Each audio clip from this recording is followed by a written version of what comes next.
She didn't flinch when the man called her confused. She just looked at the flight attendant, then at the seat number she paid nothing for, and smiled like she already knew how the story would end. The click of Deja Whitmore's heels echoed down the jet bridge like a metronome marking the moment before disruption. She wore tailored cream trousers and a deep aubergine blazer, sharp against her warm brown skin, with gold cuffs glinting under the overhead fluorescence. Flight attendants glanced up but didn't greet her. She didn't need them to. Deja moved like she belonged because she did. First-class air hit different, cooler, filtered, smug. She reached 2A, placed her designer tote beneath the seat, and smoothed her silk blouse like it was part of the upholstery. A man in a navy suit, salt and pepper at the temples, paused in the aisle. Then he smiled, not kind. "Think you're in the wrong seat," he said, holding out his boarding pass like a priest with scripture. "Two as mine." Deja tilted her head. "No, it's not." The flight attendant appeared. Blonde bob, pressed uniform, too much perfume. "Ma'am," she said, gently, like addressing a child. "Are you sure this is your seat?" Deja didn't blink. "I'm sure." But the man pressed forward, tone tightening. "It's probably a mistake. Just check her ticket. We've got a tight connection." The attendant didn't ask for his pass. She turned to Deja and lowered her voice, not quite whispering. "Would you mind stepping aside while we sort it out?" Passengers were watching. A couple turned their heads slowly from 3C. Deja inhaled once. Quietly, she pulled out her phone, glanced at the screen like this interruption bored her, then stood measured, slow, graceful. She never raised her voice, never dropped her poise. But as she stepped aside, she glanced at the flight attendant's tablet, just long enough to catch something. A seat manifest, color-coded, her name next to an odd red flag. The man slipped into her seat with an exhale, like justice had been served. The attendant gave Deja a brittle smile and gestured down the aisle. "We've found another seat for you. 25C coach." Between a coughing teenager and a man who reeked of cologne and entitlement. The tray table jammed. The armrest was sticky. Deja sat like it was marble. Her fingers moved once, slowly, over her phone screen. She zoomed in on the photo she'd snapped, just before being reseated. The manifest on the flight attendant's tablet. Rows of names. Only a few had red flags. Her name had one. And for others, all black or brown. She stared at the code next to her name. Alt RF1. A baggage claim. Deja didn't rush. She rolled her sleek black carry-on across the concrete, past the luxury car pickups, into the waiting town car. The driver didn't speak, just nodded as he opened the door. Deja sank into the leather like it was strategy. In her suite that night, high above the city skyline, she opened her laptop and didn't hesitate. Secure portal. Internal network. The company's travel contract database. She cross-referenced flagged seats and frequent flyer data for their airline partner. Then she copied the manifest image from her phone and dropped it into a confidential folder marked Anomalies. By 3 a.m., she had a pattern. Only 7% of travelers received the Alt RF1 flag, but 92% of those were black or brown. That wasn't a glitch. That was design. The next day, she walked into the Summit Conference Ballroom like a woman who knew how many zeros her company's travel budget carried. Heads turned, but not because of her title. She wore authority like scent, subtle but undeniable.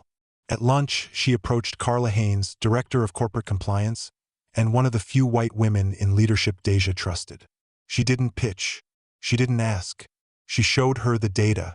Carla's eyes narrowed, her lips pressing into a line. "You have more." Deja only nodded. They scheduled a quiet meeting the following Monday. No calendar invite. No paper trail. Just a room with frosted glass and a single flash drive. Carla plugged it in. Patterns blinked to life. Internal travel logs, reseating incidents, recorded complaints, all matched. Deja had built a damning map. Carla leaned back slowly, like the air had shifted. "You know what this is?" Deja didn't blink. "I know exactly what this is." 3 days later, Carla's contact in the Department of Transportation flagged the file for formal review. Quietly, no headlines. Yet, Deja sat in her office overlooking the city, fingers steepled. She said nothing during the executive budget call. Let the CFO boast about the renewal of the $1.2 billion travel contract. Let him gloat about loyalty partnerships. Then calmly she sent a memo. Subject: request to delay travel contract renewal, pending internal review. Within minutes, the CFO called her. She didn't answer. Let him sweat.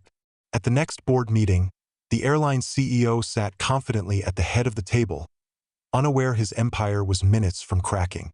As he launched into a prepared statement about inclusive values, Carla stood. Deja followed. And together they laid out the data. No accusation, no emotion, just truth, sharp as broken glass in a velvet glove. Across the room, faces changed. The contract was pulled within the hour. And the next morning, headlines read, "Top airline accused of profiling black VIP travelers. Corporate giant cuts $18 billion deal." The fallout didn't start with a press release.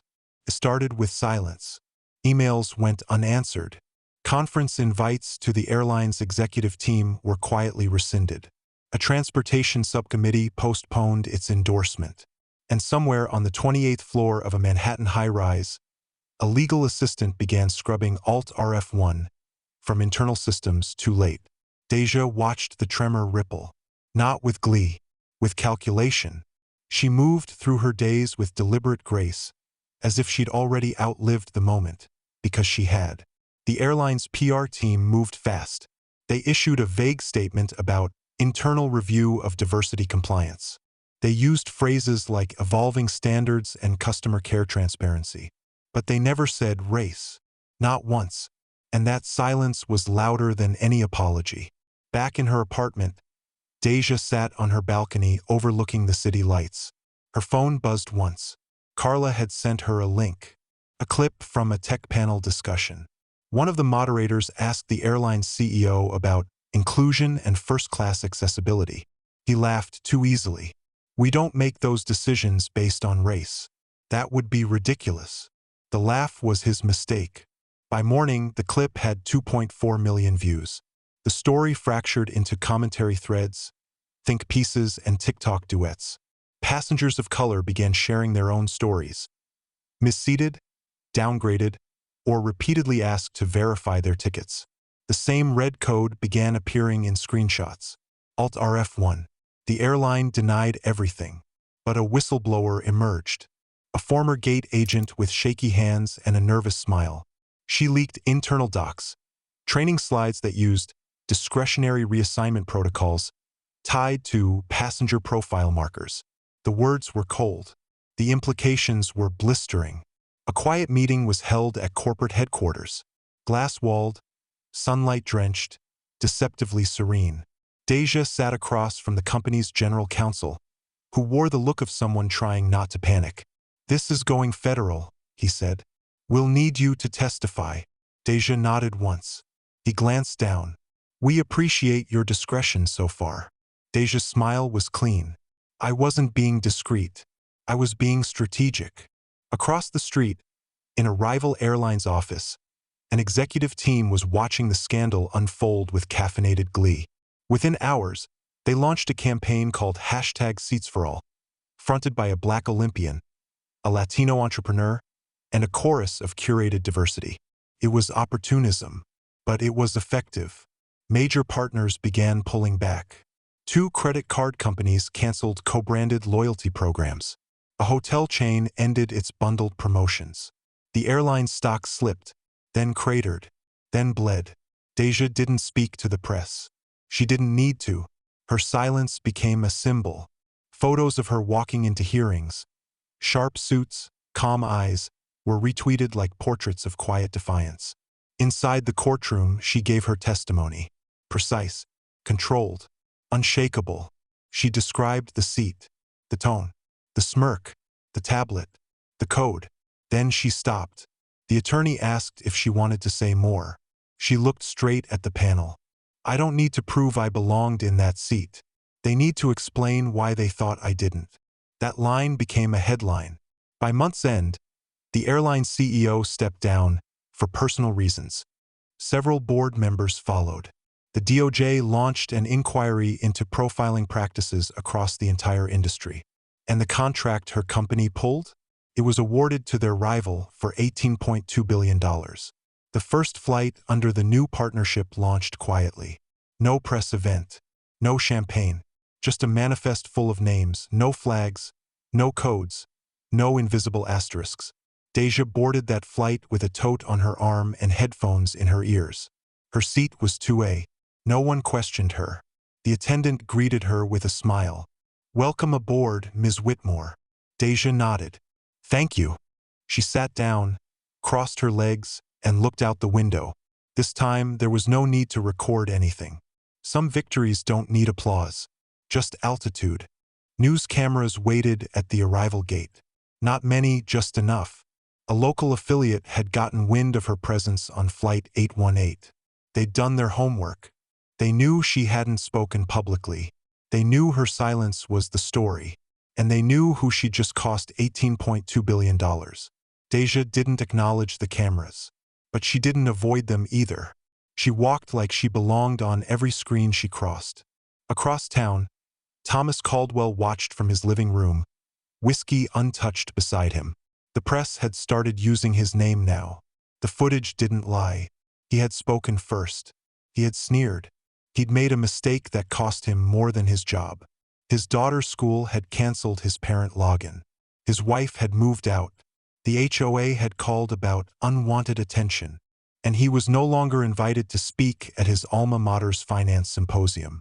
Thomas had tried to reach Deja once. A bland LinkedIn message. Apologies for any misunderstanding. She'd left it unread. Elsewhere, a junior brand strategist at an ad agency was designing an ad campaign around Deja's courtroom photo. Not with her consent, but the image had gone public domain.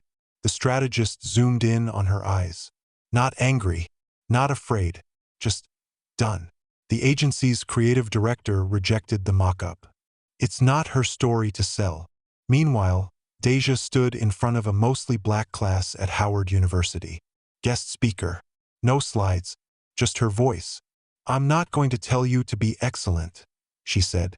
"They already expect that from you. I'm here to remind you you're not delusional." She paused. "When they doubt you, it's not your imagination. It's their training." Students nodded like churchgoers. Some recorded. Others just stared, witnessing. That afternoon, the airline's interim CEO released another statement.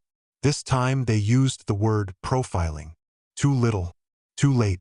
A class action lawsuit had already been filed. 15 names, different cities, same story. One red code on every incident report. Alt RF1. A journalist from The Atlantic reached out for a profile. Deja agreed on one condition. "No victim framing," she said. "This isn't about what happened to me. It's about what they thought they could get away with." The article went viral. The headline read, "The seat they couldn't steal." The story trended for days. But Deja didn't follow the metrics. She had a new project now. One she hadn't named yet.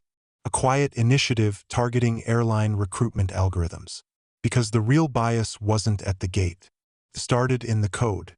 She met with coders, ethicists, DI lawyers. She sat in circles and listened. She brought no cameras. Only notebooks. In a glass office tucked into DC's Navy Yard, she ran test scripts, analyzed data fields, tracked how race disappeared from documentation, only to reemerge as customer sentiment tags. Bias, she realized, didn't need a slur. It hid in drop-down menus, passed quietly until someone traced the pattern. And Deja traced every pattern. One morning, a developer named Marcus looked up from his screen. "You're building a blacklist," he said. Deja shook her head. "I'm building a mirror." The backlash slowed, but it didn't die. It shifted, became quieter, more strategic. The airline hired a new chief equity officer. They launched a mentorship program. They sponsored scholarships. All performative. None of it included Deja. She didn't care. She wasn't interested in being paraded. She was interested in building a firewall. Late nights became her rhythm again. Code, coffee, silence. The woman who once designed procurement frameworks was now reverse engineering the patterns used to quietly profile customers across industries. She called her Project Neutral Lift, a system that audits racial bias in customer service protocols and digital routing systems. It wasn't flashy. It was invisible, like the bias it hunted.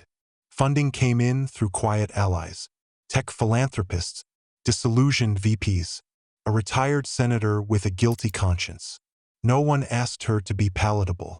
They knew what they were investing in, a reckoning. She hired from within her community: coders, analysts, lawyers, former flight attendants. Some had stories like hers.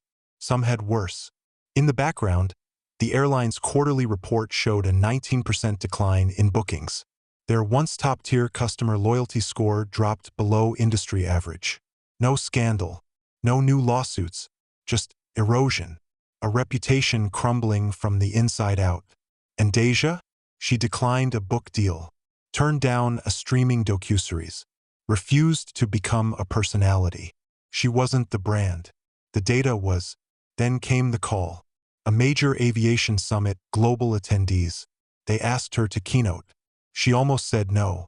But then she remembered the flight, the smirk, the finger pointing, the code, and she said yes. The room was stark white, tiered seating, blue suits, lanyards. Deja stepped onto the stage in deep burgundy, the color of dried roses, of old blood, of memory. She didn't open with a story. She opened with a pause. "I want you to think of the last time you felt out of place," she said. "Now imagine someone designed that feeling into the system." Silence. "I'm not here to inspire you. I'm here to expose you." That line didn't trend, but the room remembered. Afterward, as she exited the side door, a young black woman approached her. Internship badge. Shaky smile. "I'm sorry for what they did to you," she said. Deja looked at her, clear-eyed, calm.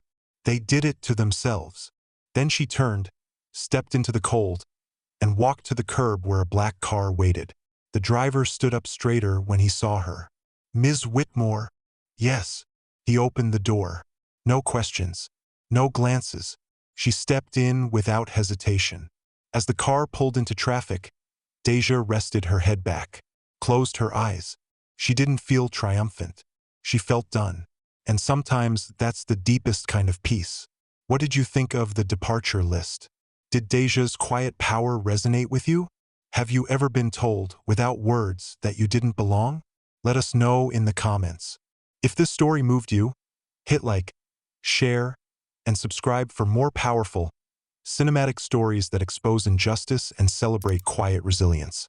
And remember, some victories don't need a headline, just a witness.